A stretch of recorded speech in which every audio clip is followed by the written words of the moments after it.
अस्सलाम वालेकुम दोस्तों, क्या हाल चाल है भैया। देखिए, हमें यूरोप के वीज़े के हवाले जितने भी लोग कमेंट करते हैं उनसे रिक्वेस्ट है कि हम काम जो है वो सिर्फ यूक्रेन या वाया यूक्रेन करते हैं।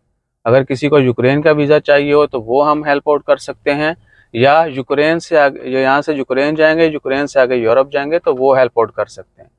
अगर आपने डायरेक्ट करना है तो VFS जिंदाबाद मेरे साथ ही है, ये पैनोरामा, वहाँ पर उनका ऑफिस है। और हम तो रिक्वेस्ट करेंगे किसी एजेंट वेजेंट जो है उसके साथ मत जो है ना वो कीजिएगा।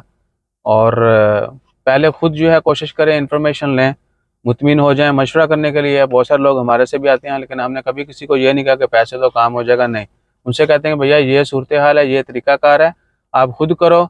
नहीं होता तो ये हमारा तरीकाकार है, आप हमारे से करोगे तो दिस इज़ द प्रोसेस और दिस इज़ द प्राइस।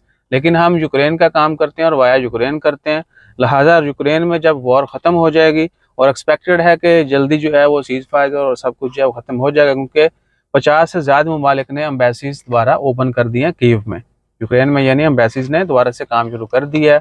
और ये भी एक्सपेक्टेशन है कि जल्दी फ़्लाइट ऑपरेशन भी बहाल हो जाएगा और रूस के साथ बाकायदा माहदे हो जाएंगे जंग बंदी के। और अल्लाह ताला खैर फरमाए, आने वाला वक्त सबके लिए अच्छा हो। जैसे वहाँ हालात स्टेबल हुए, हमारे कुछ लोगों का ऑलरेडी प्लान बना हुआ है, यूक्रेन जाएंगे, क्योंकि लोग कहते ना तुम आप तो गए कोई नहीं। बहुत आसान है ना। तो वहां से जाके फिर आपके, बल्कि नहीं आपके नहीं, उन लोग तमाम लोगों के मुंह पे थपेड़े मारेंगे जो ये बातें करते हैं।